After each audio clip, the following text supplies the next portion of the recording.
While they played mother and son in Home Alone back in 1990, the real-life bond between Catherine O'Hara and Macaulay Culkin turned out to be just as warm, which is why Culkin's tribute after her passing on January 30th felt especially heartbreaking to read. Right after the news was confirmed, he posted a brief but deeply personal message to his on-screen mom, writing, "Mama, I thought we had time. I wanted more. I wanted to sit in a chair next to you. I heard you, but I had so much more to say. I love you. I'll see you later." And what makes that message even more touching is that he really did keep calling Catherine Mom over the years. In a 2024 New York Times Q&A, Culkin said he still greeted her that way whenever they met, and she would open her arms and answer, "Son." Honestly, how sweet is that? It says a lot about the connection they kept long after the cameras stopped rolling. Mom, Uncle Frank won't let me watch the movie, but the big kids can. Why can't I? Kevin, I'm on the phone. Their bond didn't end with the first film either. They reunited for Home Alone 2, Lost in New York. And years later, she stood right beside him again when he received his Hollywood Walk of Fame star. Her speech there was pure, proud mom energy. I know you worked really hard, I know you did, but you made acting look like the most natural thing in the world to do. It really was as if we had ambushed the home of this real little boy named Kevin to make a movie, and he just went along with it for the fun of it. She told the crowd that families around the world keep returning to Home Alone because of Culkin, praising his humor and calling it both sweet and twisted, which honestly feels very Kevin McAllister coded. Congratulations, you so deserve your star on the Hollywood Walk of Fame. And thank you for including me, your fake mom who left you home alone not once but twice, to share in this happy occasion. I'm so proud of you. From the very beginning, O'Hara spoke highly of him. In a 1990 interview when Culkin was just a kid, she called him a total professional. He came in prepared, he knew his lines, he sits quietly while he's being made up, and then he's funny. He pulls off anything, he'll be, in his 20th take, and Chris will say, try this, try doing this kind of thing. All right. And yes, they even gave fans a nostalgia overload moment recently. In 2024, the two reunited on screen for a holiday commercial, alongside Kevin Hart. Kevin. Kevin? Kevin. Kevin! And Macaulay, take a very special trip to the mall. Fans loved it, and online reactions showed just how beloved these characters were, and how genuine Catherine and Macaulay's connection remained, even after all those years. O'Hara once shared a story that kind of sums up how believable she was as Kevin's mom. At some point, it's just bad parenting. A child came up to me, like a little 8-year-old, in a mall. "Are you Kevin's mom?" I said, "Well, yeah, I played Kevin's mom in a movie, yes." "Why did you leave him?" "Sorry, it was in the script." "So you left him twice." "I know, I'm sorry." So, this is just another reminder of how iconic Catherine O'Hara's performance as Kevin's mom was. A role that stayed with generations and will live on as part of her lasting legacy. In real life, Catherine is mother to 2 sons, Matthew and Luke, with her husband of more than 30 years, production designer Bo Welch. And if Catherine's career was unforgettable, her love story with Bo was just as cinematic. She met Bo Welch while working on Tim Burton's 1988 classic Beetlejuice, where Welch served as a production designer. Is there one specific project that you look back and you're like, that was a real special one? On a personal level, Beetlejuice, because I met my husband on Beetlejuice. He designed the sets. Oh my God. Yeah. He's a production designer. And Tim Burton made him ask me out. Yeah. So on a personal level, and we're still married, which is wonderful. And yes, even behind the scenes, there was a little movie magic at work. He was talking to me every day. It was like high school. Just talking to me every day, like by our lockers. And then he never asked me out. And then he went on to prep the stuff in Vermont. And I'm grousing to Tim Burton about how the production design never asked me out. He said, "Let me see what I can do." So, Tim Burton stepped in and quietly played matchmaker, arranging a casual trip to a swap meet with the film's art department to give them a chance to connect. And just like that, the rest is history. Born and raised in Canada, O'Hara later made a life-altering decision for love. She relocated to California to be with Welch.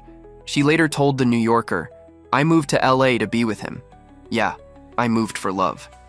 It sounds simple, but really, it showed just how much he meant to her.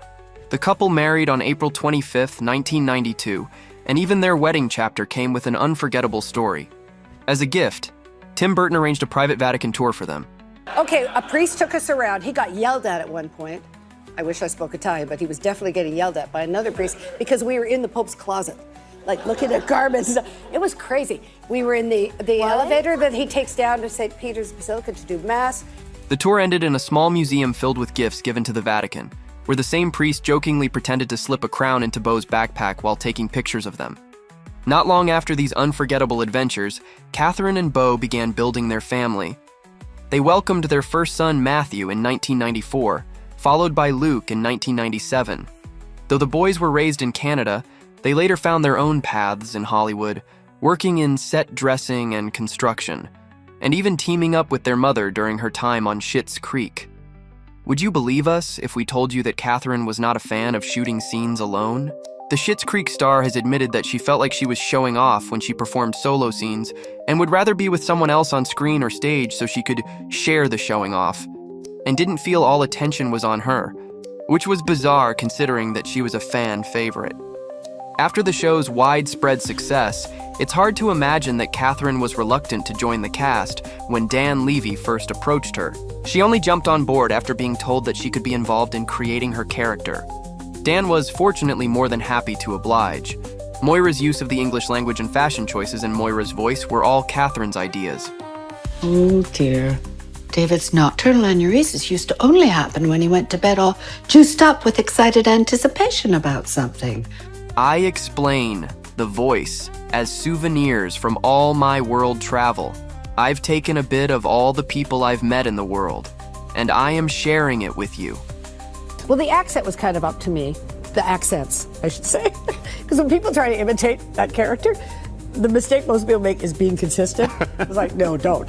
Eugene would have to remind me. I would lose it. He'd say, what's your favorite movie? And I'd go, The Aviator. Even after bringing so many iconic characters to life, Catherine's legacy reaches far beyond the screen. It lives on in her children, in the family she built, and in the love that shaped her life off-screen. Looking back at Catherine and Macaulay, it's easy to see why he found such comfort in her. She offered warmth and stability at a time when his childhood wasn't easy. Growing up, the Culkin family was big. We're talking 7 kids big.